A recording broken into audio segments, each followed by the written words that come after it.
6 ini banyak banget. Itu benar-benar sih pas gua kecil kayak langsung ngerasain ya, gitu langsung setelah bisa. dari gue itu. Sebat seputar basa-basi teman.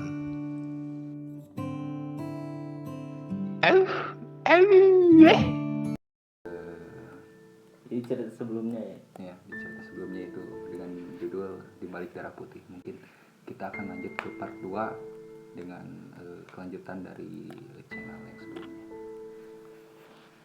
ya. BTW sorry, backgroundnya beda dari yang part satunya.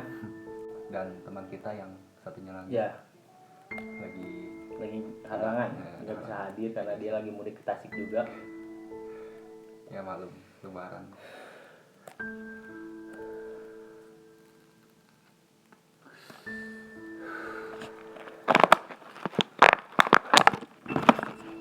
Oke teman-teman, jadi kita cerita buat yang belum tahu kita bisa nonton dulu di video sebelumnya yang part 1 biar ceritanya sinkron juga kan.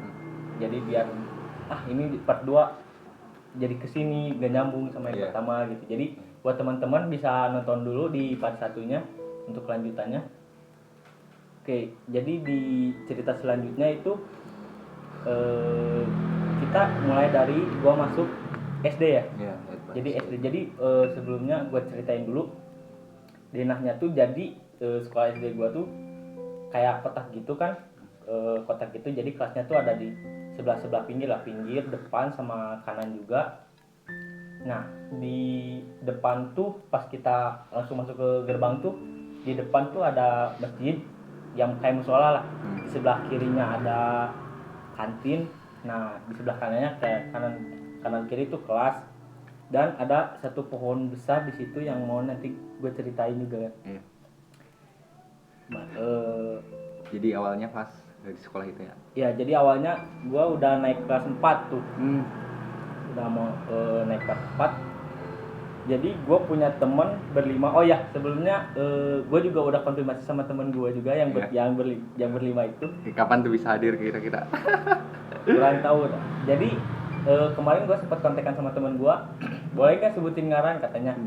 Ya apa ya, karena ada satu dan lain hal juga mungkin mereka tidak bisa sebut ngaran. Jadi kita sebut aja inisial ya. Inisialnya aja lah. Betty. Betty. A B C D E ya sampai E. Jadi kemarin gue udah kontak juga, emang ceritanya sinkron juga. Jadi nanti kalau ada kesempatan kita undang lah, kita undang. Jadi Pak, gue udah masuk kelas 4 SD itu pertama itu diajak ke gua. Ke gua. Jadi sebelum gua nanti kelas 6 gua cerita dulu. Gua diajak ke gua itu waktu pas kelas 4 SD karena ya emang ada satpam baru lah di situ. Emang kita kenal juga. Jadi emang diajak sama satpam. Ya, jadi kita sering-sering ngobrol gitulah. Nah, suatu hari itu satpamnya itu kayak bilang ke kita kan, kita lagi istirahat nih pada kumpul. Kayak namanya siapa ya? Mang Agus lah. Namanya Mang Agus lah. Jadi Mang Agus itu cerita ke kita, gimana kalau kita ziarah ke gua yang ada di Garut lah. Ya singkat cerita kita ya udah oke, ayolah kita berangkat. Itu berangkatnya hari apa gue kurang tahu, pokoknya kita berangkat itu nggak bilang-bilang sama orang tua itu. Kita nggak bilang sama orang tua, intinya ya cabut lah itu pas siang kalau nggak salah jam 10 jam 11-an lah kita cabut ke Garut. Jadi yang ikut itu si gua sama temen-temen yang berlima gua, A B C D E F E A B C D E lah. Nah, singkat cerita kita ke sana, kita disuruh masuk ke gua itu sekitar sorean. Kita naik itu ke gua sorean. Itu berangkat dari rumah lu sampai gua kira-kira. Kalau berangkat sih dari siang kayaknya jam 10 jam 11-an lah. Nyampe sana sore. Jadi sore itu kita nggak istirahat, jadi kita langsung naik ke gua. Nah di situ kita ziarah, emang ada satu makam yang keramatkan kayaknya. Itu situasi guanya itu ramai nggak? nggak, itu sepi banget, sepi karena emang kayaknya nggak ada orang yang banyak tahu ya ke situ. Jadi ya kita putusin untuk ke sana, kita ziarah-ziarah sebentar.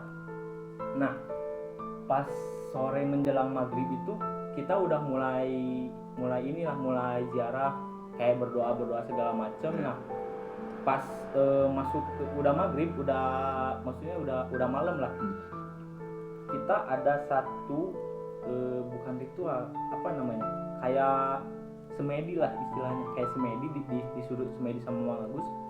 Kita berenam semedi. Nah Mang Agus bilang, kalian di sini merem, fokus, kalau ada apa-apa jangan sampai buka mata, jangan sampai takut juga, percaya, dan ya pokoknya itulah, fokuslah intinya, jangan ke-trigger sama hal-hal lain gitu kalau ada apa-apa. Ya udahlah, kita semedi lah di situ, kita fokus berenam. Kita nggak ada apa-apa nih, kita baca pokoknya banyak-banyak istighfar aja, banyak-banyak istighfar, kalau ada apapun jangan sampai buka mata lah.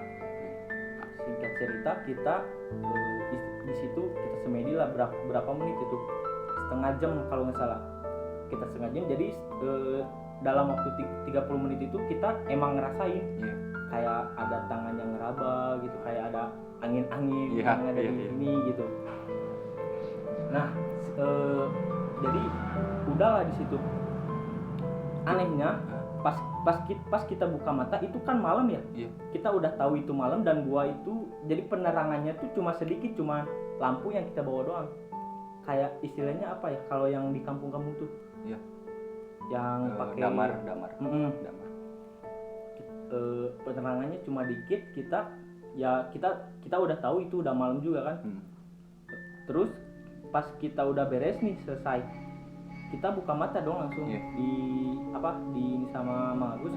Itu kondisi teman-teman yang itu gimana tuh? Itu semuanya emang fokus gitu. Fokus. Awalnya. Nah kita pas udah bangun, pas kita lihat, kenapa terang ini? Kenapa terang? Karena kan waktu kelas 4 SD kita nggak tahu apa-apa ya. Kayak kita nggak tahu itu dunia lain atau itu masih dunia kita gitu. Nah pas Mang Agus bilang kita masih ada di dunia kita gitu. Jadi ya udah, kayaknya berhasil gitu. Nah ada satu temen gua yang kayaknya nggak berhasil deh. Dia itu pas bangun itu ketiduran. Gimana ketiduran? Nah jadi gini, pas kita semedi itu kita turun dulu ke bawah. Kita turun dulu ke bawah, jadi kita nggak ngobrol langsung di atas gitu. Kita turun dulu ke bawah. Nah abis turun ke bawah, kita belum ada ngobrol apa-apa, cabut langsung ke rumah. Udahlah di situ pas udah nyampe rumah, nah besoknya kita cerita di sana. Jadi pas kita udah beres istirahat itu, kita kan ngumpul lagi. Jadi setiap istirahat itu kita selalu ngumpul di pos satpam sama Mang Agus itu. Jadi langsung di sharing. Nah kita langsung sharing, kata Mang Agus, gimana rasanya kemarin gitu. Kayak kok kita juga bertanya-tanya, kenapa kita pas masuk itu udah suasana udah malam kan. Suasana udah malam. Nah ketika kita beres, kenapa langsung terang? Nah itu yang jadi pertanyaan kita berenam gitu. Padahal cuma 30 menit. Nah padahal kita ngerasa itu cuma 30 menit kan. Udahlah, kita cerita di situ. Nah ada satu teman gua ini yang si E lah, sebutnya si E, itu bilang kayak apa ya namanya, ya dia ngerasain lah ada sentuhan gitu. Nah dia buka mata, nah dia ke-trigger lah sama gerakan-gerakan itu. Nah pas kita bilang kita semedi cuma 30 menit, kenapa ini kita berasa lama. Nah jadi yang si E ini katanya dia gagal, soalnya dia nggak fokus, terus karena dia ketiduran. Jadi karena dia sering ngalamin hal-hal yang kayak gitu juga kan, dia kayaknya nggak kuat dan dia ngantuk, terus dia kayaknya tidur deh. Pas besokannya kan langsung dibangunin sama Mang Agus semuanya. Nah kita debat lah di situ, debat. Nah singkat cerita ya udahlah kita nggak ambil pusing juga kan. Nah kayak kelas 4, kelas 5, kelas 5 nggak ngalamin apa-apa. Nah pas gua masuk kelas 6 ini banyak banget. Itu bener-bener sih pas gua kecil kayak langsung ngerasain iya, gitu langsung bisa. setelah dari gue itu. Nah jadi kayaknya kita tuh apa ya, kayak si indra perasa kita tuh kayak lebih dibukain gitu, kayak lebih peka. batin tuh ya. Ya kayak